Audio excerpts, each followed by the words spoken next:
Just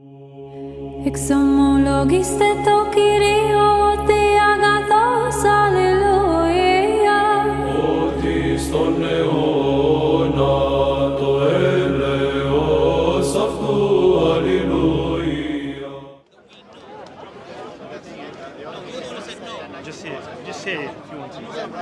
You can stand off camera, it's fine. You don't want to stand off camera? Okay. Yeah, trust me. You don't want to be on camera. Nice to meet you. Nice to meet you. So you wanted to talk about the... I've just overheard... You don't want to be on camera? No camera. Yeah. Let me know if I'm in... You were talking about... Just speak a little louder so that they can hear you, yeah? You were talking about ahruf.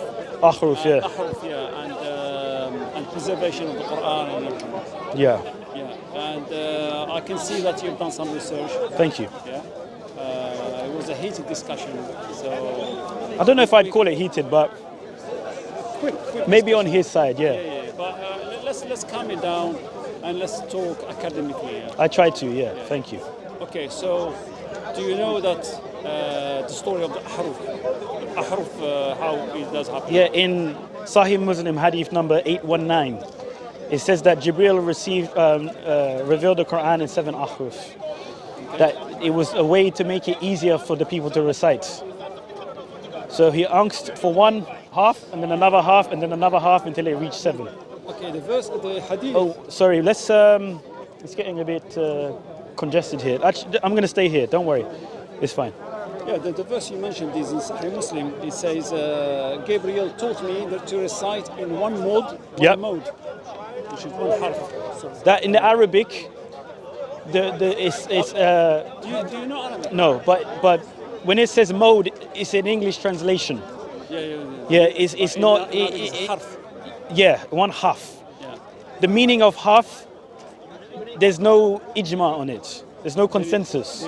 There isn't. I can tell you. No, I'm telling you, there's no ijma on it. Nobody knows what the half means. You say, have you finished? Yeah. Okay. The harf in ulama, they said, is the dialect. Okay. In Saudi Arabia, the Arabic Peninsula, there's a lot of tribes. Some of the tribes, like Hudayl, like Quda'a, many tribes, they have a different dialect. For example, the letter Ka, some of them they say Da, and they have a different dialect and different way of speaking.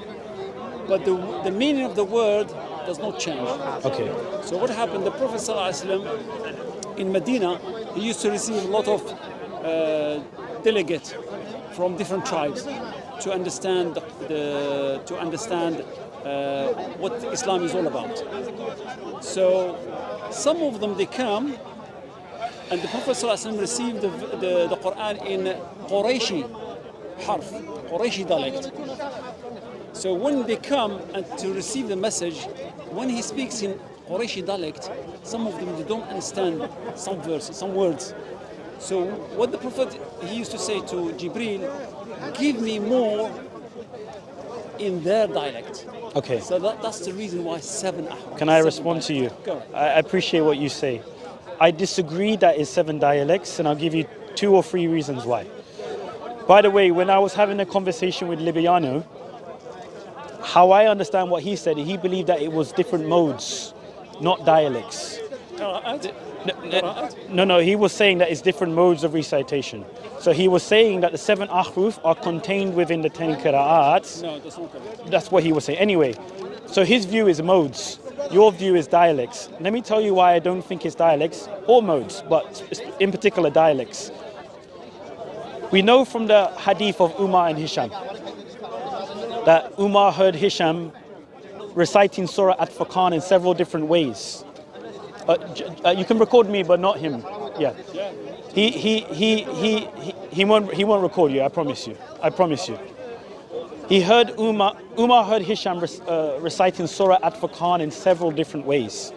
And then when he finished the prayer, he took Hisham by the neck to the Prophet, and he said, I heard this man reciting Surah At-Furqan in a way in which you didn't teach me. I know this. You know this hadith, right? And then they both recited in the presence of Muhammad, and Muhammad approved both of their recitation. However, both these men were from the same tribe. They were both from the Quraysh. Umar and Hisham are from the Quraysh. That's one evidence why it's not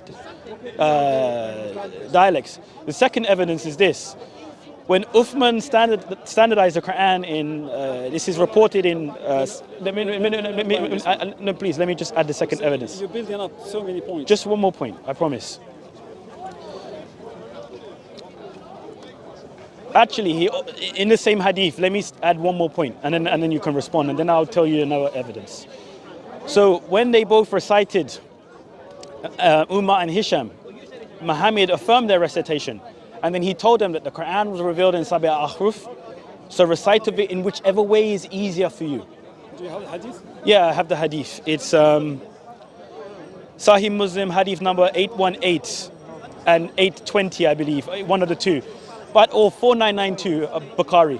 So they have the same hadith in different collections. So if you look at 4992 Bukhari, you'll find it there, I believe. What's my point? He said, recite of it in the Quran was revealed in 7 ahruf, so recite of it in whichever way is easier for you.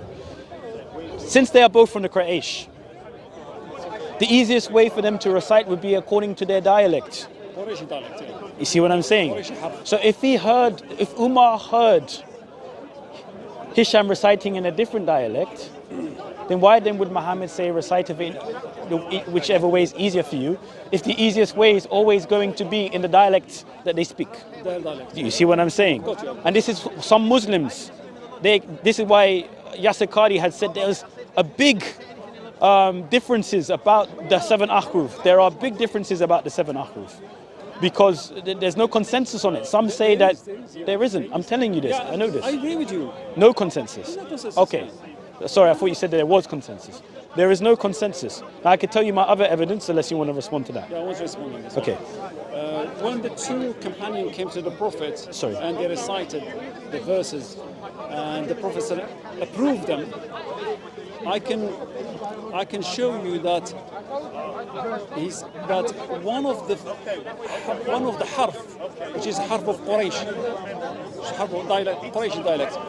In the Qurayshi dialect, there is several modes of recitation. Okay. I'll give you an example. Surah Al-Fatiha, it says, Maliki Yawmiddin, Maliki Yawmiddin. Yeah. Another recitation says, Maliki Yawmiddin. Okay. So one is the Owner and the of the king. judgment, and the other one is the owner of the judgment. Okay. It's all the same. We recited till today. We recited. So this is Hafs, and the other one is Warsh. Wash. I understand. That recitation is Qurayshi recitation, Okay. and that Qurayshi recitation is one of the harf, and we have 7 ahruf. 7 ahruf. So there is no contradiction between them, both of them reciting two things. Okay, so you're telling me then that I think you're saying that what's written in the wash and what's written in the man, it's so loud here. Wash is something that Muhammad revealed In one dialect, dialect. dialect of Quraysh. So that's one half you're saying. But let me ask you this question then to see if this makes sense. The 7 ahruf, are they 7 different Qur'ans or one Qur'an? One Quran. Okay. In Sahih Bukhari, hadith number 4987, Uthman standardized the Quran. He appointed Zayd and 3 men from the Quraysh. Ibn Hayta, Abdullah ibn Zubayr, others. And in Jami' at-Tirmidhi, hadith number 3104, it also reports this. It says that Zayd and the men from the Quraysh had a dispute on how to pronounce Surah At-Tabut or Surah At-Tabur. They had a Surah At-Tabut or Surah At-Tabur. They had a dispute on how to pronounce it. So this is what Uthman said. He said, write it in the dialect of the Quraysh because that was the tongue in which the Quran was revealed. If there's only one Quran and the 7 ahruf are not 7 different versions of the Quran, just one Quran, then that would mean the entirety of the 7 ahruf would be in the dialect of the Quraysh. Unless you're saying to me that there are different Qur'ans. Okay, let me, Does that make sense what I said? I understand your confusion. But let me explain to you the ahruf. The Prophet, when the tribes used to come to the Prophet, Gabriel used to come down with the harf of that tribe. Yeah? No, one second. Sorry, Hisham, right? Hisham, yeah. I need you to respond just to this point. Uthman said that the Quran was revealed in the dialect of the Quraysh. there's only one Quran. That would mean everything that is considered Quran, 1 half, 2 halves, 3 halves, 4 halves, 5 halves. What are you doing, my friend? Don't touch what's not yours. That would mean that everything that is considered Quran. It's better to bring the hadith. I got the hadith. Because I know the hadith. Bukhari 4987. The hadith. No, I know the hadith. It's Bukhari 4987. I know it. Yeah, I'll show you.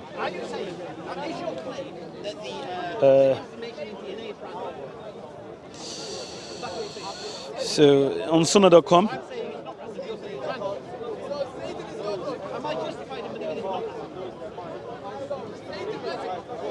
So here it is, yeah, Bukhari. Here. Do you want to read it in the Arabic or in the? Let me see the Arabic. So in case you disagree, so I'm gonna. Before jumping down. No, but this is the part that I want to get to. I know. But what and then you can take your time with it. In case you disagree with Zayd ibn Thabit on any point in the Quran, then write it in the dialect of the Quraysh. The Quran was revealed in their tongue. Okay. This hadith, I know this hadith.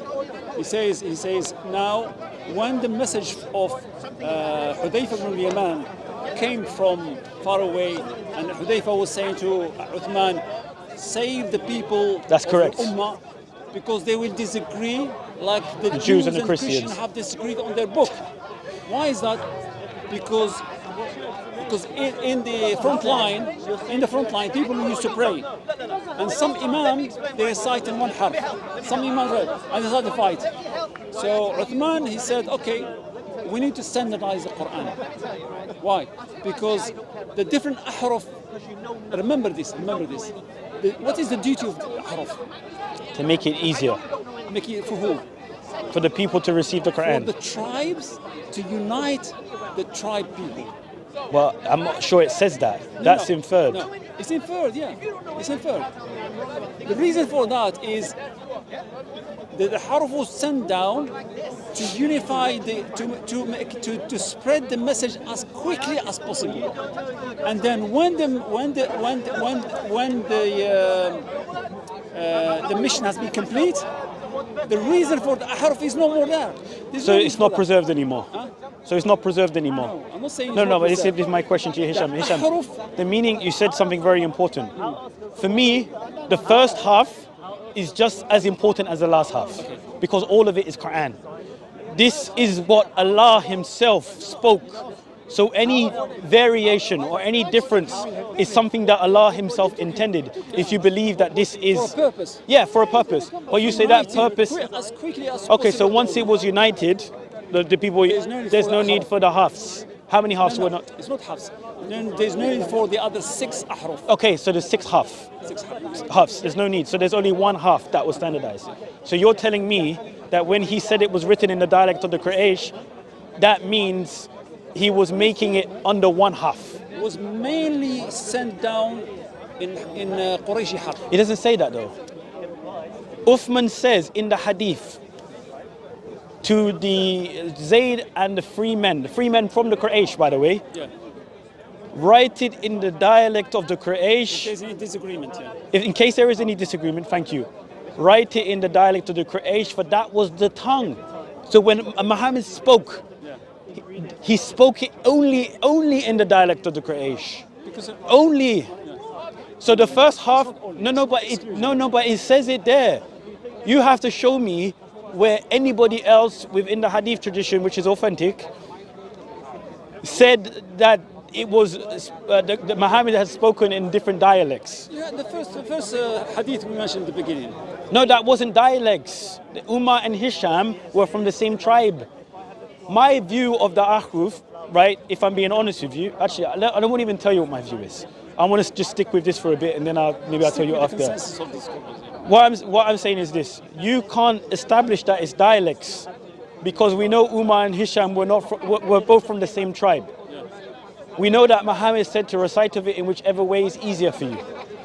And we also know that Uthman said that the Quran was revealed in the tongue of the Quraysh. So if there's only one Quran, and if all 7 ahruf make one is one Quran, not each their own Quran.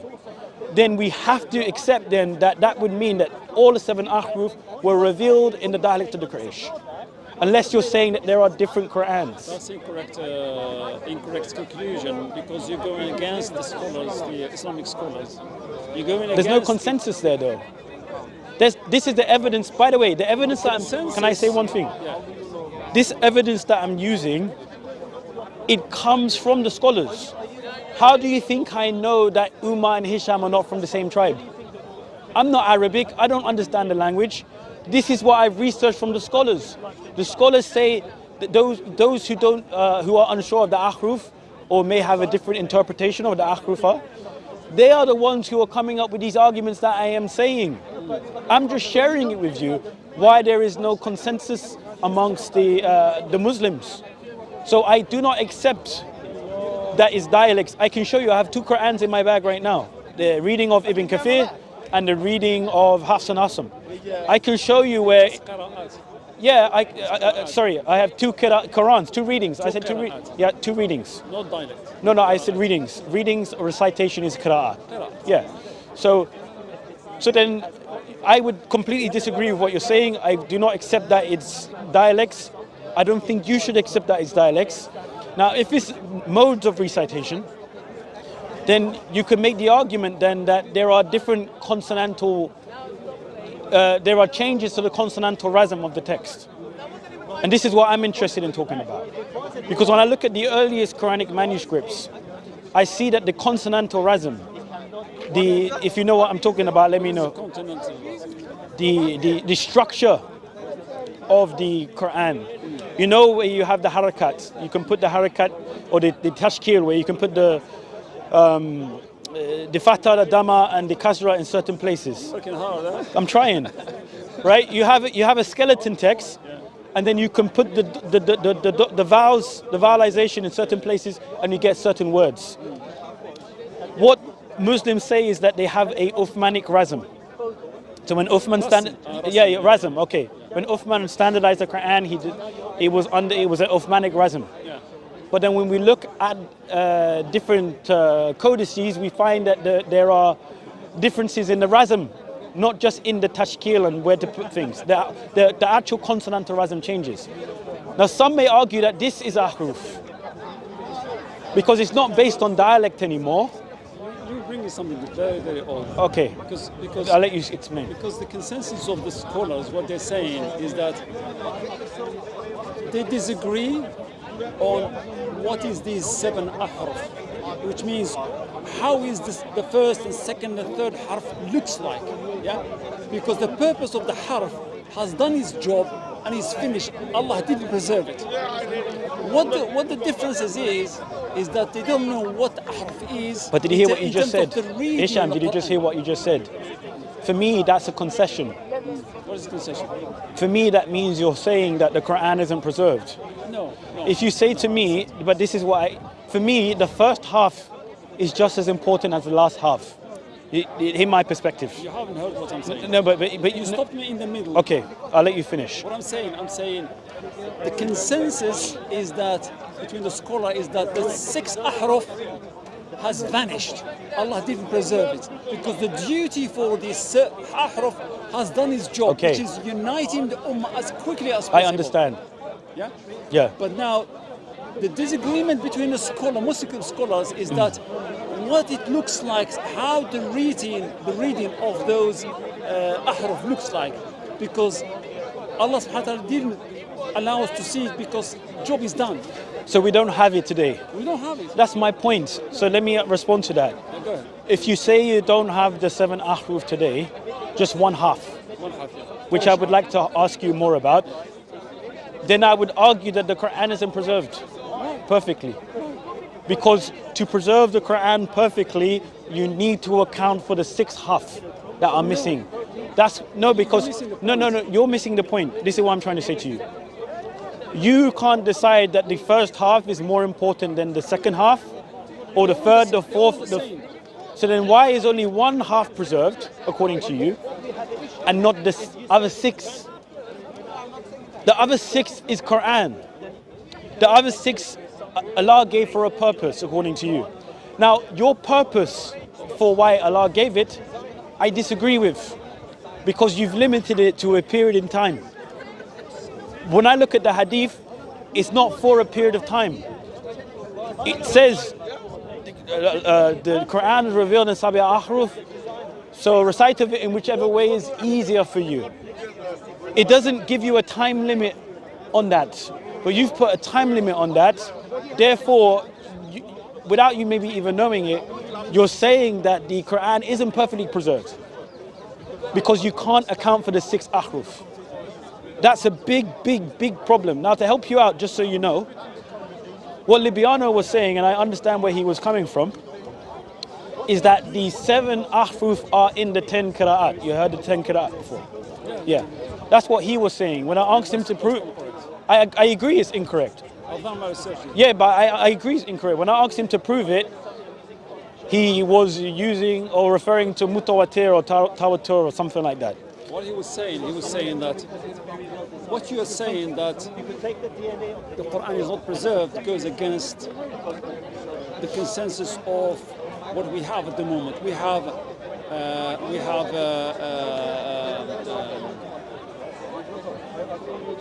like a chain of narration, a verbal memorization. Yeah. So the Quran has been memorized without books. But this is what I'm trying to say. So I think that's even though you come up with an argument of Uthmani Quran is incorrect or not preserved, the other side, which is mutawatir narration from all people who are reciting the Quran. Some of them they are illiterate. No, but I hear what you're saying. But this is even if you lose this leg, the other leg is standing. No, but this is the point that I'm trying to say, is that the hadith contradict that. Which hadith? The hadith of Zayd compiling the Quran. This is what I was trying to say to him. Well, the compilation when came Zayd, after decision of Uthman is asking... No, Abu Bakr, under Abu Bakr. When Abu Bakr ordered Zayd to collect the Quran. You're familiar with this. Yeah. The Battle of Yamama, when many qurra of the Quran were killed. And when Abu Bakr died, the Quran went to Hafsa.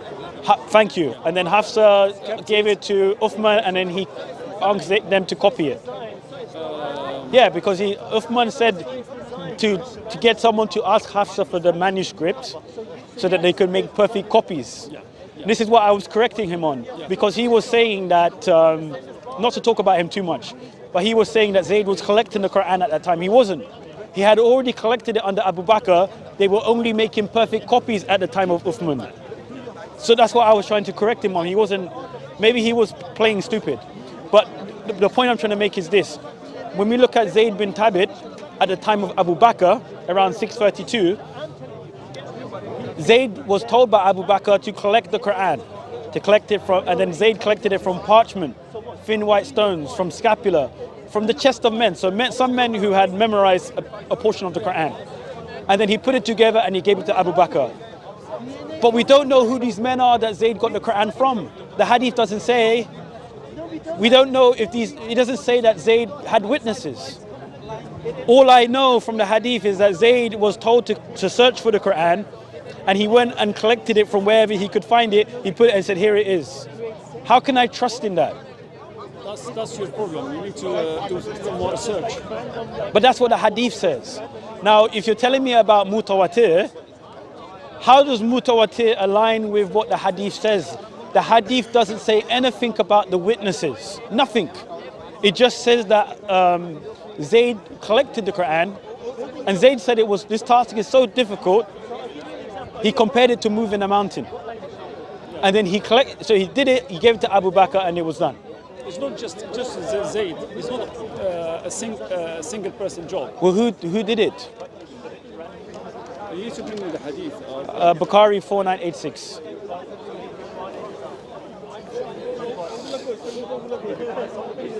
So in sunnah.com, Sahih al-Bukhari, hadith number 4986.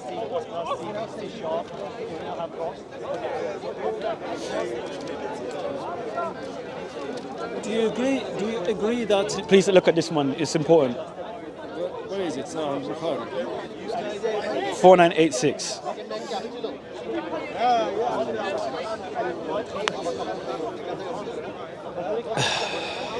Type the number here. Search it here and put 4986. Yeah, put in just in here. 4986. And scroll down a bit more. Keep going. Scroll until you see there, Bukhari. 4986. Yeah, Abu Bakr's. Yeah. This is the one. My point here is Zayd had no witnesses. He collected the Quran and decided what was true, what was false. How can anyone trust in that process?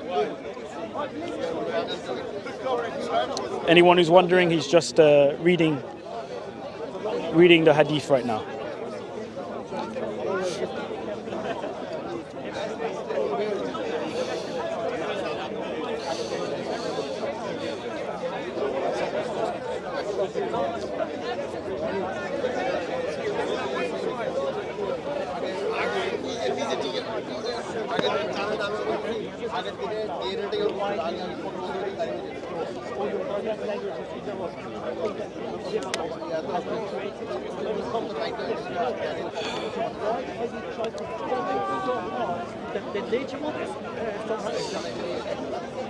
Okay, here he says that Zayd, he was collecting the Quran.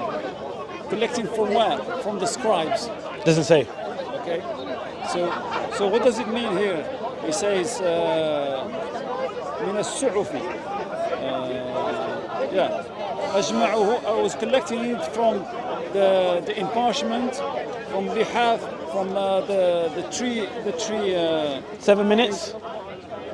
And from the hearts of the people, Yeah. the heart of the companion. So when he was collecting, he was going to the companion and confirming with them, is this a verse from the Quran? Is this? Is it, can you say this? Can you confirm this? And then he collected the Quran. And remember, the Prophet ﷺ, he had 46 scribes, 46. And all of them, they have imparchment. And that's how the Quran. Can I respond to that? I have a problem with what you're saying. We know from the hadith that Zayd was a scribe of Muhammad. We know that there were 4 men from the Ansar who wrote down the divine inspiration for Muhammad. Sorry, there were 4 men from the Ansar who collected the Quran during the lifetime of Muhammad. One was Zayd ibn Thabit, the other was Ubay ibn Ka'b, and the other 2 I can't remember. So during the lifetime, apparently, of Muhammad, the Quran had been collected. But when it came to Zayd compiling it under the orders of Abu Bakr, he had to search for it. So he didn't have a Quran collected, that's for sure. At the time, Let me just add on more. You talk about 46 scribes. Within the hadith, right, when it's talking about Zayd collecting it, it's talking about him collecting it of many different materials. We don't know who these people are, and if the Quranic materials on those and the Quranic verses on those materials are accurate. We don't know that. We don't know who these witnesses are. Who are these people? You see my point? This is meant to be Allah's word. So Allah gives revelation. Here's my point. Allah gives revelation to Muhammad. He has scribes to write it down. When it comes to them putting it into a book, they don't have the book. Sorry, they don't have. Let me rephrase that. Start again. Sorry. Muhammad has 4 scribes who collected the Quran during his lifetime.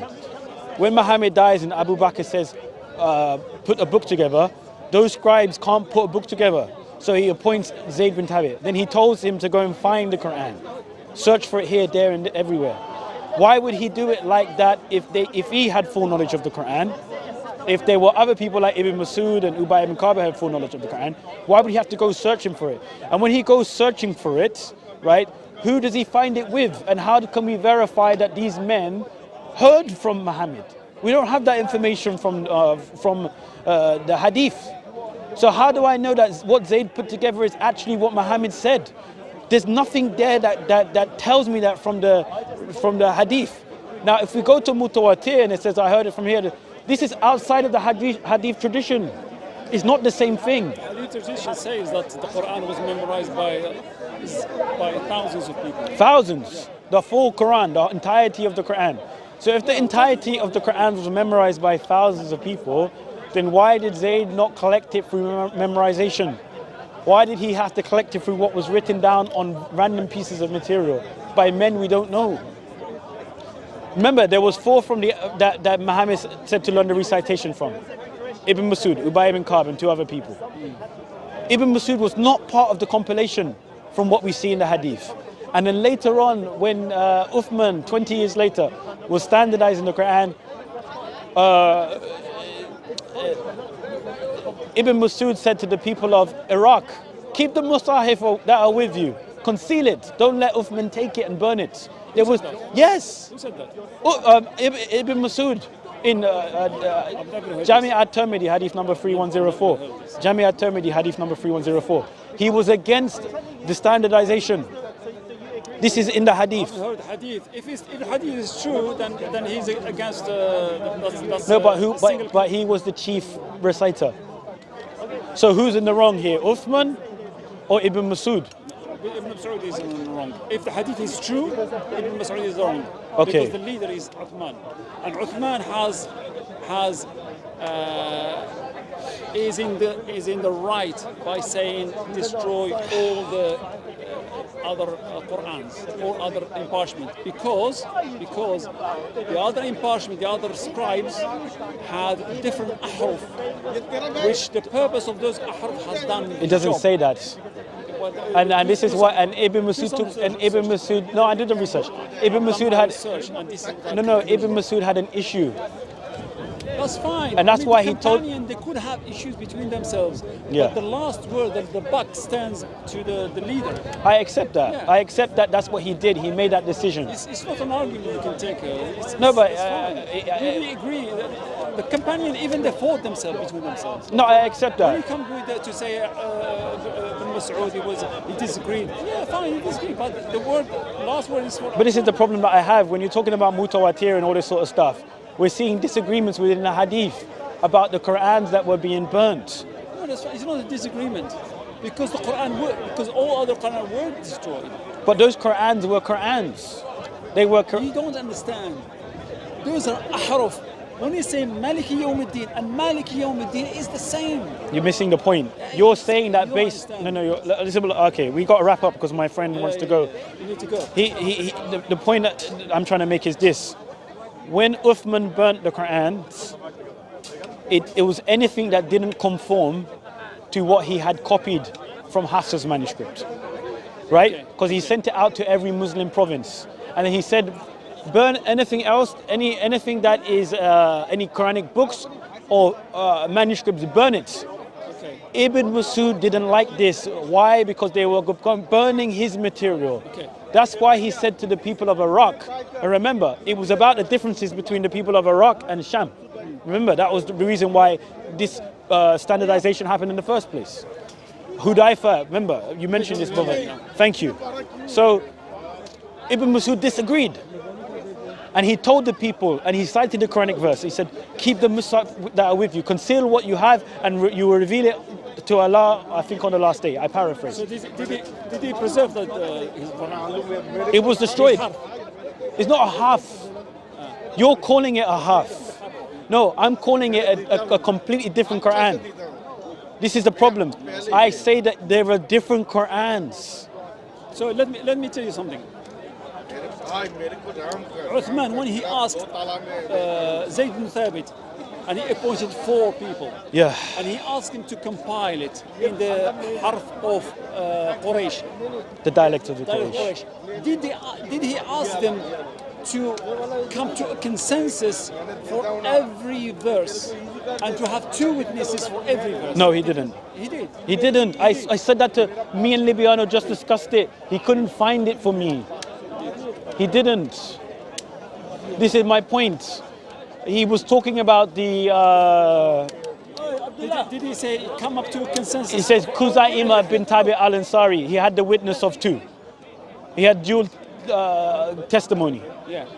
But because he had dual testimony, it doesn't mean that when he was copying the Quran. Sorry, Also, by the way, this is another point. Zayd was copying the Quran. He wasn't compiling it. I'm so glad you mentioned this, because you're conflating the two. When Abu Bakr told Zayd to collect the Quran, that's not the same time when Uthman was copying the Quran. It's a different time. You have to understand this. Collected under one book. So when under Abu Bakr, it was a huge book. Okay, under Abu Bakr he collected it. That passed down to Hafsa. Yeah. Then Uthman took it 20 years later, and then he copied that. So even if you have witnesses for the copying, that's not the same as the compilation. The compilation is different. So when Zayd ibn Thabit was compiling at the time of Uthman, Abu Bakr, he didn't compile under Uthman. we've done with Abu Bakr. No, he didn't compile under Uthman. He was copying. Copying, yeah. Yeah, Copying. yeah. Coming up with Uthman's version, Uthman book. Yeah, he took Hafsa's manuscript Did he and have- copied it in the dialect of the Quraysh. Did he have Or transcribed. Hafsa's Quran? Did Yes, have Hafsa's he had that, yeah. Did he have memorization of the companions? I don't believe so. I don't believe that companions memorized the entirety of the Quran. That's Show me in the hadith when it comes to the compilation. It says that Ibn Masud. Okay, let me help you. Let me help you. Let me help you. It says that Ibn Masud learned 70 surahs, over 70 surahs from a hand, right? Hadith of the Yamama, the killing of the Qur'an. Yeah. So what this means? Okay, let me respond to you. So the Qur'an, so the companion, they confirmed that the Qur'an, which is the memorizers, they were being killed in the battlefield. That's correct. That's why we need to have a Qur'an compiled so that people can, we will not lose But the Qur'an. yeah, that's a good point. But let me respond to you with this, and then I have to go because my friend is waiting. We'll have another And then I'll discussion. let you. Yeah, this is good. I respect this. This is nice. This is why I wanted to speak more. I think it was a bit. The way it is designed, it's hard to get your thoughts out, innit? You know, you hear people in your ear and. But remember. I'll let you to have the last Yeah. word. No, I'll let you have the last word. I don't mind. But let me. The thing that so amazed me about huruf is that Allah subhanahu wa ta'ala made it so available for the dialects to be, the Quran to be sent to different dialects so that the message of Islam will be spread so quickly and unite the I ummah. get that point. And the other thing that we did is we can talk about this another day. Yeah, let me quickly finish. So when it says at the Battle of Yamama, many Qurra of the Quran were killed. And Umar bin al-Khattab was afraid that in more battles, more Qurra would be killed of the Quran. And he said that he was afraid that the hadith says a large part of the Quran would be lost. It doesn't say all of the Quran. This means Hold on. Remember point, a large part of the Quran. And this is why I know that the Qur'an of the Quran doesn't mean that each person had memorized the entirety of it. Why? Because when Zayd collected the Quran, he collected it of various materials. He didn't get it from people who knew it in its entirety. That's my whole point. It's your own perception. No, it's there in the text, Timothy. Timothy. Can you see what I'm saying? This is your own conclusion. Your own conclusion. Okay, so why didn't Zayd bin You're Thabit? just coming up with your own thoughts. Why did Zayd? This is my question to you. My final question. Why didn't Zayd bin Thabit then, when he was collecting the Quran, why did he not get men who memorized the entirety of the Quran And get them with him. and just to write it down? Why? Why did he have to go searching for it if there were many reciters? These are the things that I'm asking. It's not in the. When Zayd ibn Thabit is in a room and they decide to write the verse of Al-Fatiha, the first chapter, and he went out and asked for a brother or companion just around the corner. Can you come and confirm with me, because I am accountable to Uthman. And so I'm that talking we about can Abu say- Bakr this time. Abu Bakr. I'm talking about Abu Bakr. The Qur'an of the Quran at the Battle of Yamama was during the time of Abu Bakr.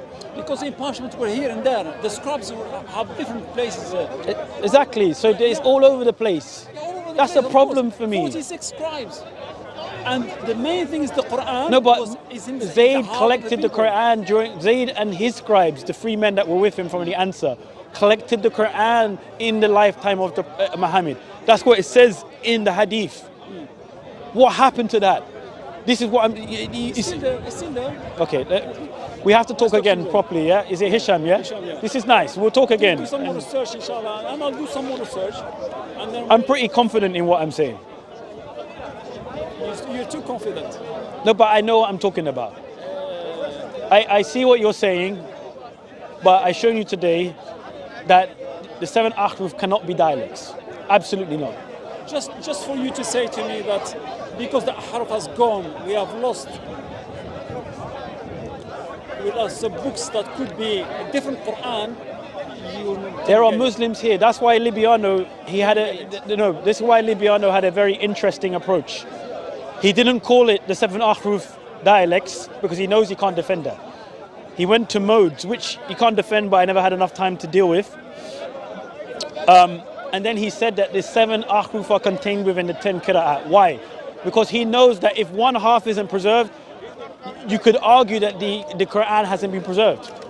So that's the mistake. Mistake is a strong word. That's where you and him differ. Based on what you're saying, there's no way you could say that the Quran is perfectly preserved. Absolutely not. Because if you have to preserve all 7 half. The other leg supports the other. For him, he can't explain what the half is. And also the consensus of the companion at the time of Uthman and Abu Bakr, if the Quran was changed by any verse or any letter, they would have known it very quickly. No, you can't say that because that's exactly this is what I mean. Like, you saying those things doesn't align with what's actually in the hadith. How do you know that Zayd got accurate Quranic information? You don't know that. Because he's the main person of the main scribe to the Prophet ﷺ, and he was trusted. And he was very knowledgeable. So, but where were the witnesses? This is what I'm trying to say. You don't have it's not in the hadith. That's why I asked the guy earlier to show me that hadith, which is easier than showing a Arabic book that I'd made reference to at the time from a doctor's thesis. Although I think that's enough to make the point anyway. We have to conclude. My friend is waiting for me. Yeah, go. Hisham, we'll talk again. God bless you, yeah? That's it, guys. There's nothing more to really say. I wish you all a happy Resurrection Day. Remember that Jesus is the reason for the season, that he is the reason that we are saved. So as we reflect on this period of Easter, or as some may say, Resurrection Day, just be thankful for what God has done for you. Allah doesn't save, Jesus saves. Be mindful of that. God bless you all, and I'll see you soon. Take care.